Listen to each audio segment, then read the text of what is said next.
We are here in Ogden, Utah today with the Union Pacific Steam Team. I'm going to have them introduce themselves. Hello, I'm Ed Dickens, Manager here at Heritage Operations. Austin Barker, also Manager Heritage Operations. And we are going to take your live questions. So if you have a question, I will come around and bring you the microphone. Let's get started here. Thanks for doing this. My question is just, how long ago did the planning process start for this particular tour? Do you go to management? Does management come to you? Just a quick recap of how this came to be. Well, pretty good. Welcome from Canada.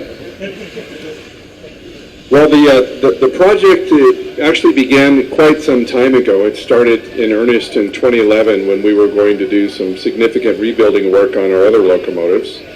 And there was an opportunity to restore a big boy. And the question of one's career, if you can picture what it would be like having management, upper management, ask you the question, would you be interested in restoring a big boy? So we selected the 4014. It was in California.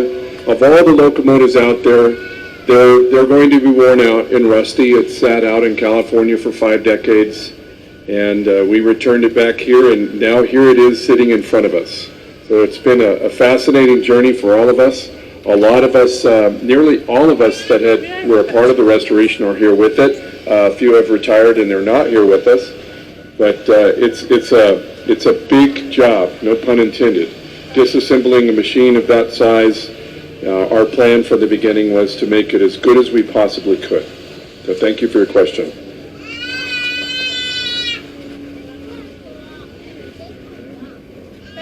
So how long does it take from cold iron to bring up a head of steam necessary to get underway? That's a lot of water to heat.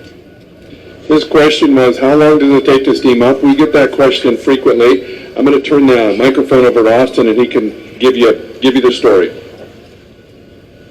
So when we heat this thing up, there's a few different ways we can do it. Usually what we do is we take a number of days, we pump hot water in there. We have a hot water steam plant at the shop. So we'll pump on that for about 18 hours. And that'll get us enough water in there before we can either A, light a fire in it, or B, we pump on it with our house steam boiler. So when we pump on it with a house steam boiler, we get enough, probably 20, 30, 40 pounds on there. We can open the throttle up, kind of clear things out a little bit, and then we'll put a fire in it.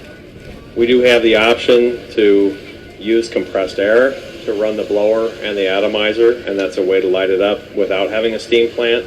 If you were to ever have an issue, you could just rent an air compressor, fill it with water, and steam it up. So, we want to care for the locomotive, and it really is an iconic piece of history, and we're in charge of caring for it. So we really want to do our best to be able to make it last for as long as we can.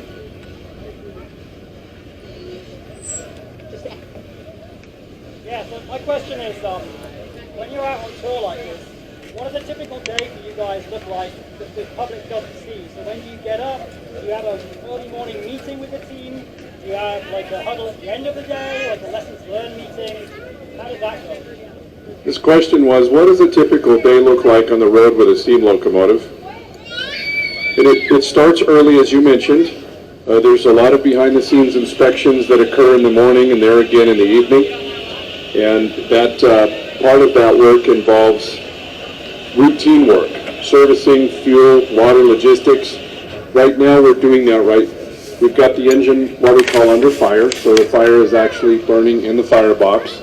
You can possibly smell a little bit of that exhaust, very clean burning oil fuel. But it's a long day. Generally, it's around 14 hours average. The operating crew doesn't have that many hours, but we plan the trip such that we can manage all the logistics. Part of what we do during the layover days, a display like this, is all the behind-the-scenes work that you can see. So we've actually been under the locomotive. Jimmy and John, they're on their way over here. And there's just a routine work that the railroad would have done back in the old days.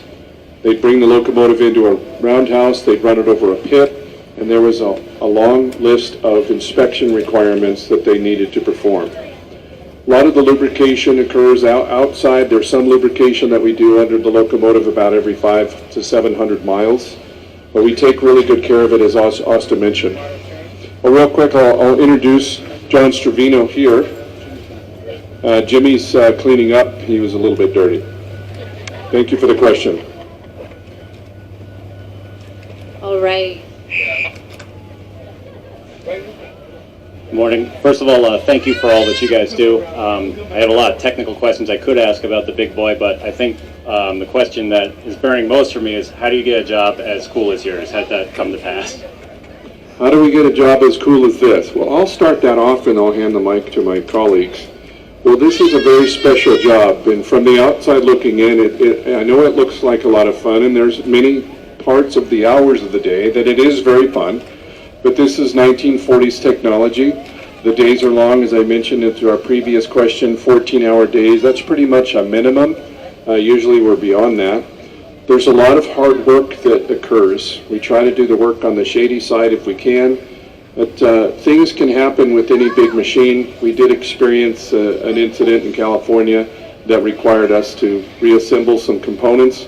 We're prepared to do that. We prefer we don't, of course, but to further get into your question a little bit more, it's typically we hire Union Pacific employees. You know, we oftentimes, we have hired off the street, but we're looking for people with a passion for this type of work. Did I say that it's not for everyone? I'm going to hand the microphone over here to John Stravino, Boilermaker. John's been with us a little over 3 years now, and was instrumental in putting the new jacket on and just a lot of the hard work. So, John, tell us what you think. Well, I hired out, like Ed said, 3 years ago. There was an opening for a Boilermaker, and I, with all my welding experience and my love for trains and railroading, I figured I'd apply, and here I am.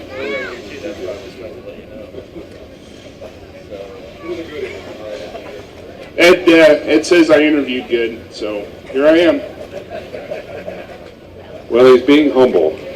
So part of what I like as a boss is enthusiasm, and I see some of me in everybody, and how enthusiastic I was, and I look down and I smile fondly, because it's okay to like your job, and many occupations in our world, I think through all of time, there's some people feel that they don't like their job for one reason or another, and I'm very pleased and I'm privileged to be a part of this. I enjoy it. I always have. I've been a railroader 36 years now. Started the year you were born, and I enjoy it. I'm very pleased to do it. So Austin, tell us what you do. So I hired out on the crew 14 years ago, and there was an opening for a machinist position. Just kind of heard about it through happenstance at a job fair. I was going to school for mechanical engineering. I previously had done machining and welding and drafting at a trade school, and then was finishing out, was going to do mechanical engineering, and probably ended up at John Deere or something doing tractor stuff, but saw an opening and applied for it, and here I am. So I don't know what else to tell. It's been a long story. It's been a long road, and just extremely lucky to be able to do what I do, and a lot of it was kind of the right place at the right time. I just want to add a little to that. My mentor, who got me into the steam industry, knew of Austin, and there was a little bit of a family connection on that side, and I remember him back in the early 2000s always mentioning to me we would have a steam-up event with Austin's family was part of that, and he told me many times, well, that Austin's really going to be something someday. He's really good with steam equipment. And as time went on, you know, every year he would have some story about Austin. And he told me that Austin was going to apply for this machinist job.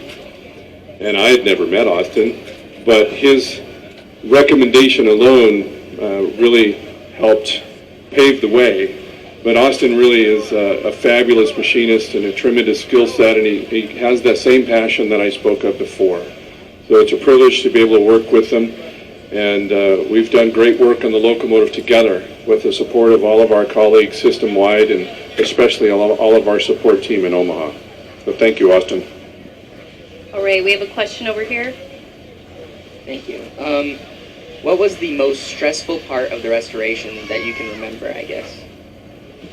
Well, the most stressful part, I'm not sure I was necessarily stressed unless toward the end, of course. With any project, there's deadlines, and there's always things that impact your planned schedule.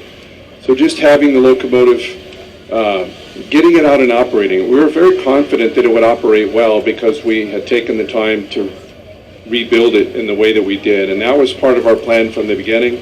That plan goes back to earlier conversations when we had rebuilt part of the A44, but our plan was to rebuild the other locomotive that we had. For those of you that are familiar with the Challenger, our vision was to completely disassemble that locomotive and make it like this one. So I would say the deadlines were stressful. All right, next question. Yeah, I'm from a proud railroad family. My dad worked here at the yard office in Ogden here. And no, I'm just wondering, with other things, other cars and things that you've worked for, and what's different about the big boy that you had to work with the big boy over, say, other things, other locomotives or whatever that you've done? Good question. His question was, what is different about the big boy from the other locomotives? I had the privilege of operating the 3985 quite a bit and the 844, and the big boy is significantly larger. When you look at photos of the engine side by side or even compare drawings, they don't really look that much bigger, and it's only 80 tons heavier, so only 80 tons.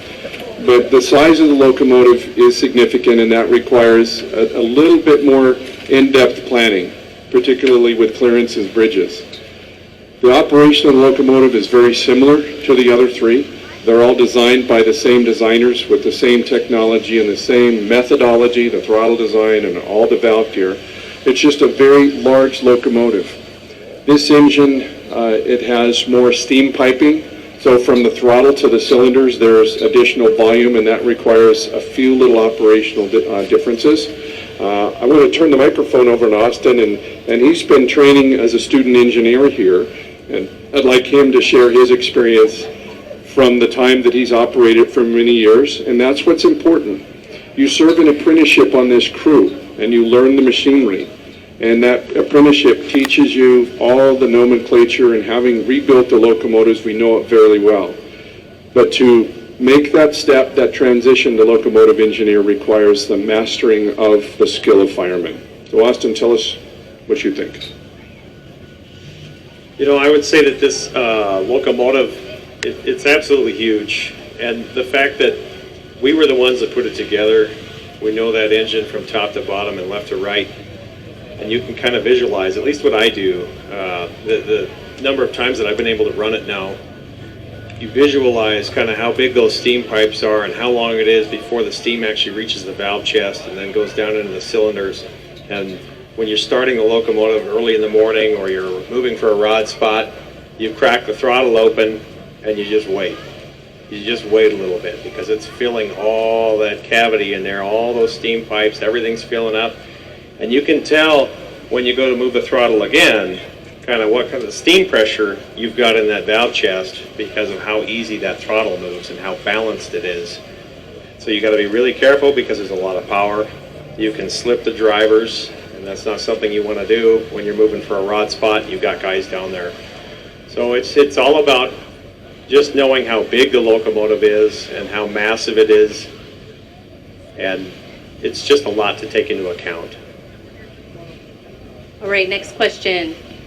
Yes, after the restoration, about how much of the locomotive is original? The question was how much is original versus what is new in the locomotive, and I would say there's a fair amount that's original on the locomotive. We've replaced a lot of parts, a lot of wear items that would have been welded up and remachined back in the steam area, the crosshead guides and like the valve rod crosshead guides and stuff that just wears out.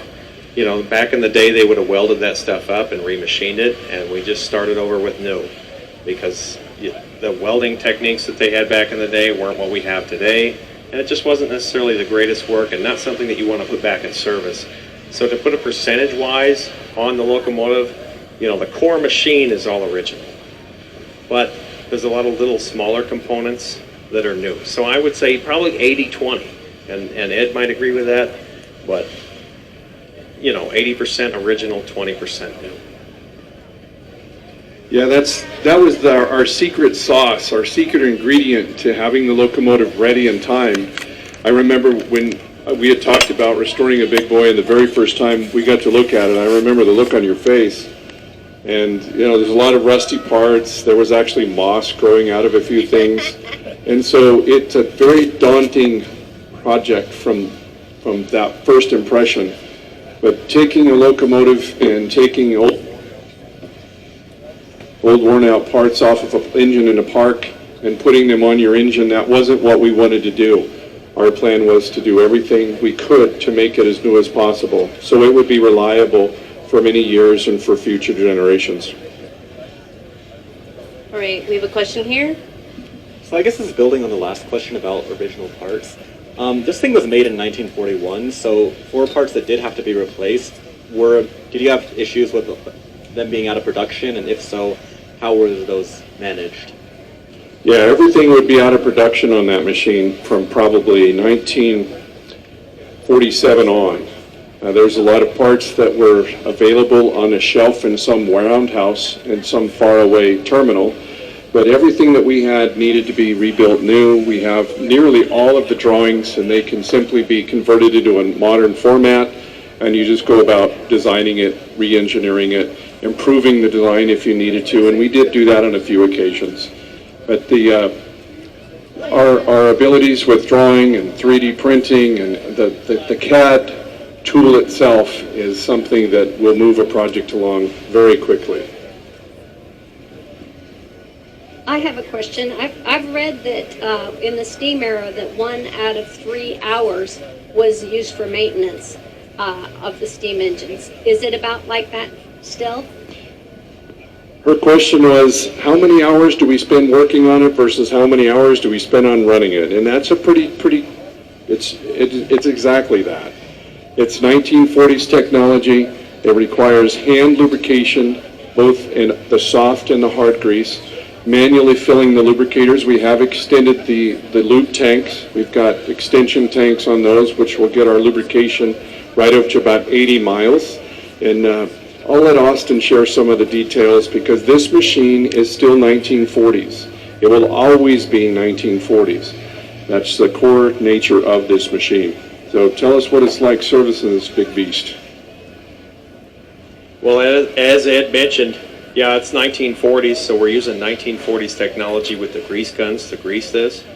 The only thing that they would have had back then that we really don't have access to on trips like this is a pit or a roundhouse, and some of the good grease. The grease that we have nowadays is pretty close, but it's not exactly what we want. That hard stick grease, they actually use that in the paper mill industry. So there's a little demand for that even in this day and age, but the roundhouse and the pit availability is something that would make this a lot easier. Jimmy and John, they were working under the locomotive. Jimmy actually physically climbs under there. We look for locations where the rail is a little bit taller. It's a heavier weight rail, so that Jimmy can actually slide under there. I've been under there a number of times. You get under there, you're getting splinters, you're getting grease all over you, it's dripping on you. It's dirty work. And, not everybody in this day and age wants to do that kind of thing. So you kind of have to be in the right mindset to service something like this. Real quick, I'd like John to share his experiences. John is part of our heavy-duty crew. We have a crew that travels with us. Everyone does a lot of hard work, but John is part of the team that comes up when we service a locomotive. I look down, sitting in the cab. We have responsibilities to keep things orderly and secure in the cab for those that are servicing it. So I look down, and oftentimes I see John, this heavy-duty soldier with this heavy grease gun, just thundering away on those pins. So tell us what you're thinking about when you're greasing the engine, John.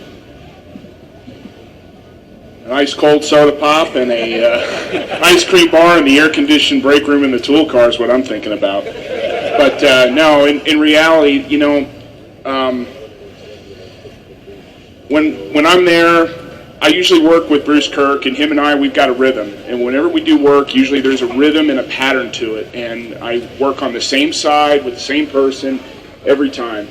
And we just have little hand signals and little things we say. And every pin, we can't miss a pin. Everything, we know we're looking for a certain amount of grease to be coming out or coming out in a certain area to make sure that we have adequate lubrication, because we can't have a pin run hot.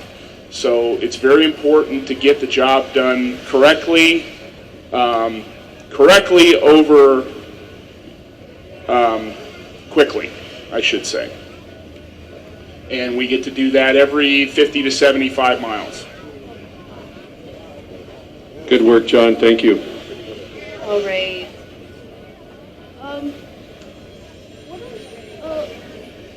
Which lumps on the boiler or domes, and what do they do?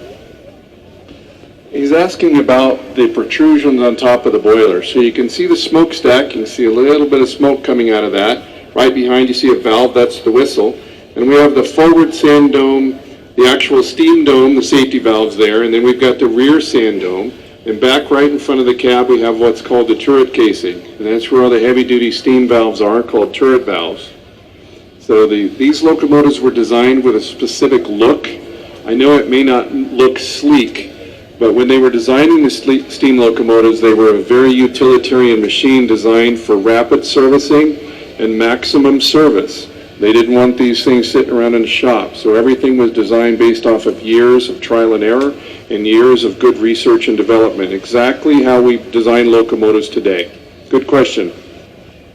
Can you just speak from an engineer perspective, the management between the actual steam engine and the diesel electric that you've got behind you? How much, is there a power ratio or braking ratio? Can you just give us an idea of what's doing what? Good question. He is asking about the diesel locomotive behind, and we control that from the cab of the locomotive. We have what's called an MU, that stands for multiple unit. Anytime you see a freight train out there, you see it has typically more than one locomotive, and they are connected electronically and pneumatically with MU multiple unit hoses and electrical cabling. We've got a device that we've created in the cab that allows us to control the locomotive in both power and dynamic brake, and it's just very simple. If you can think, imagine in your head, you're operating the steam locomotive. Oftentimes we do not need that diesel for traction. There's two things it provides: traction, meaning pulling force; braking, meaning braking force. Diesel locomotives have a very modern system, and it's very handy for a steam locomotive called dynamic braking. There's effectively no moving parts, no friction components to wear down and grind away like our brake shoes. When we run the big boy without a diesel locomotive, which we've done one time, we've done it a few times for test purposes, in order to slow the train, you need to use those friction braking components, either on the cars or on the locomotive. So to further detail your question about the coordination between the two, we're simply controlling it. And so it provides very little traction. We left Elko, Nevada, and we came here. It's about 260 miles. And we typically don't have enough fuel and water on the locomotive to make that distance and still have enough fuel by the time we get here. So as a precaution, on a few of the hills, we will turn that diesel locomotive up and use it about maybe 20%, and the big boy will be doing about 80%. And we have the complete ability to control that at our will based on what we feel we need to do. So it's a tool, it's a resource, it's our logistics. I want to turn it over to Austin. He's experienced a little bit now, and he can share his thoughts on that as well. When we run this locomotive, it's essentially running two locomotives at once because they're not necessarily, the throttle isn't connected. You've got a different MU controller on the side that's running the diesel. So you're running the steam engine with all of its manual controls, the reverser, the throttle, everything that goes along with operating the steam locomotive, and then you've got the diesel behind you. You can use that diesel behind you, like Ed said, so we can extend our fuel and water range. You can also use it for braking to extend the life of our brake shoes. And so when we're coming into a stop somewhere, A lot of times we're running 40 miles an hour. We'll drag it down to about 30 with that diesel, and that'll save some of your brakes at the higher speed. And you can transition to air and bring it to a smooth stop. If we're coming up a hill, and a lot of times we don't like to make a lot of throttle changes with the locomotive, just because it's more communication between the steam engine and the fireman. And a lot of times we'll do it because it's fun, but when you're just kind of cruising along and there's a little hump or something, you can just click that diesel, notch 1, notch 2, and it won't drag your speed down, and you can just ride up over that hill and then right back to idle. It's a great tool. It's fun to have, but I don't like it as much as running without a diesel, obviously. I mean, that's cool, and everybody likes to see that. I had the opportunity to run the locomotive without a diesel from Harriman over into Rollins. So I've run it over 3-track and Sherman Hill. That was pretty amazing. So it's an experience that not very many people get to have. But again, to answer your question, yeah, the diesel is there and it's a tool and we can use it, but realistically it's not pulling all that much. All right, we'll do 2 more questions. All right, thank y'all for coming out to Ogden today. Really appreciate y'all coming out. This one's from my wife. She was wondering about the fire bricks in the firebox, what they're made out of, and maybe we can make some. She's just wondering about what the fire bricks are made out of. Fire brick material, it's known as refractory, and it is essentially the same material that was used back in the steam era. For those artists in here, anyone ever done any pottery, a kiln? It's the same lining you'd have in some fireplaces. It's just a special matrix of material that's designed for high temperature. We buy the materials, most of it is new. We do have some older stock that we're gradually working through. But we apply it ourselves with the same type of refractory cement that you would use in a regular art style kiln. So it's necessary in an oil burning locomotive. They also had it as a coal burner. What that does is it protects the inside firebox surfaces, the heat transfer surfaces of the firebox from the intensity of that oil flame. It's a little bit different when it was a coal burner. The coal flame is still just as intense, but it's not directed in a localized area like it would be in here. So we've designed that fire brick in the big boy specifically to suit the design that we've created for the engine. All right, last question. Okay, this is a 2-part question. First part for Ed, second part for Austin. Being familiar with the smaller steam locomotives, I'm a fireman, and I have sat in the right-hand seat on the 119 out at Golden Spike National. We always throw the reverser all the way down when we're moving it, and it's just a short distance. I notice you keep it closer to the center all the time, and I was wondering if that's just because of the power that the big boy has, and you don't need all the horsepower and torque that it produces. And the second question for Austin is, I heard you did a lot of CAD work. I'm a retired aerospace engineer. I used to work down the hill at Thiokol and ATK on the space shuttle and its replacement, and I was curious as to what software you used when you were designing your parts on CAD. Thank you. Well, the first question is what we call the reverse gear.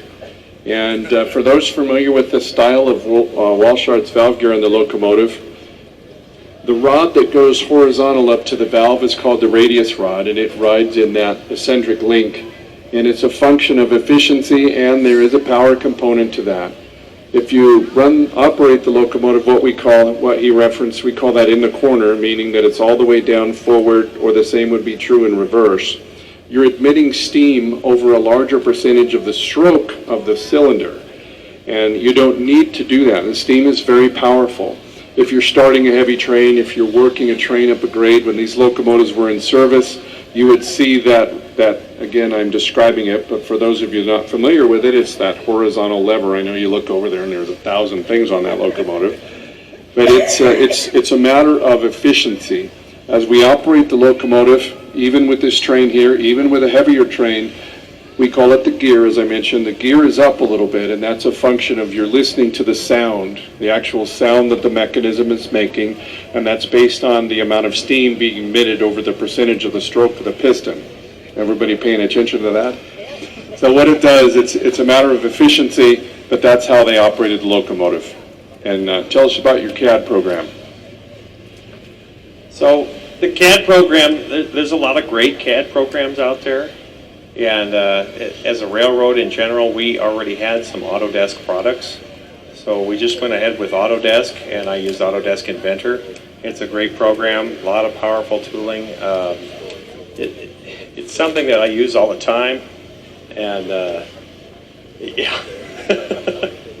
Yeah, there's no government projects going on there. It's great. It's such a powerful tool that I barely scratched the surface on some of the things that it can do. But when we designed, well, I designed the beam that would support the front of the locomotive when we pulled that front engine out. It's got some 3D modeling capabilities, and where you can stress the material and look at the beam and the stresses and the beam that we were using when we actually picked the locomotive up. So we used 4 50-ton jacks, one of each corner on the tailpiece, and then one right about where the number 7 driver is. There was or number 3 driver, excuse me. Number 3 driver, there was a huge I-beam, a W24 by, I forget what it was, and then made a cradle in that, and then the other 2 jacks went there, and we were able to pick that whole boiler, plus the rear engine bed. So you figure that rear engine bed weighs 50 tons, the boiler, bare bones, without any tubes in it, weighs 50 tons. So we were lifting 100 tons. And that's not something you want to drop, obviously. So, yeah, that software allows us to kind of have the safety factor already in mind. And then, just because of what we do, we'll go ahead and order something that's even heavier than that. Thank you. So Austin has a skill, I think, that's pretty consistent with his generation, where they learned computers early on. I missed out on some of that. So it's a pleasure working with him, and all I say, hey, why don't you draw up this or that, and he can whip something up pretty quickly. But as he mentioned, it's a very powerful tool, and it's necessary with a project like this. You're taking all of the older drawings and you're manually converting them visually, transferring over other dimensions, but then you can create that three-dimensional file that communicates to industry. Now when you take this 1940s drawing that you've now redrawn into that format, it's a very, very valuable, very powerful tool. Well, I think that pretty much wraps it up. I would like to wrap this up by introducing some colleagues that we have with us. We have Curtis Wohlers, Justin Houghton, and we have a full team of our colleagues here working with us behind the scenes. You see them in green vest. Please thank them. They're out here in the hot sun. They were here a day and a half, 2 days before we got here, preparing the site, working tirelessly, setting up all the equipment and working with people to make this happen. We have all our operating colleagues, of which there are so many to mention, but we can't do this without them. Meg from our corporate communications team, and those in Omaha that are always working on our social media, always helping us with all of our media engagements. And there are so many people from our CEO on down through his chief of staff, all our executives, and everyone working very proudly to make the Big Boy travel. And I just want to acknowledge their hard work behind the scenes.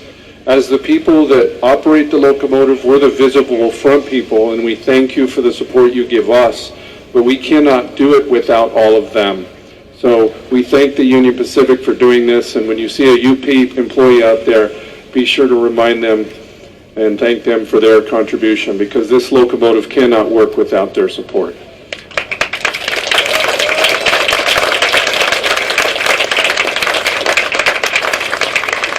And one final thing.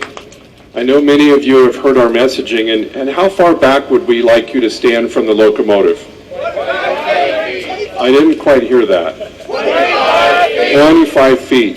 And we ask that you please try to share that message. I know that sometimes it's hard out there when you've got a lot of people around a road crossing. Be respectful, be kind, be gentle, be friendly, but just remind them they need to be back They're not going to get a good picture up front. I know they're probably wanting to look down the track, but from our perspective, it's something that we're very pleased to report. We are seeing really good compliance with that, if I can use the word compliance. But there are people that don't get our messaging, and oftentimes they're placing themselves far too close for us. We ask that you do not ever take a selfie or any type of picture any closer to 25 feet. If you are, we're not going to smile at you. So please don't do that. And if you haven't already, if you are on Facebook, please consider joining our Steam Club page. If you're not, check it out. If you are, share your pictures. But you'll notice that if your picture's too close, we won't post it, because we really want to set the good example. So thank you, everybody else. Our schedule is available at upsteam.com. We've got a tracking map with an active tracker, and you can check out where we're going to travel as we work our way back home. And once again, thank you very much. 25 feet back.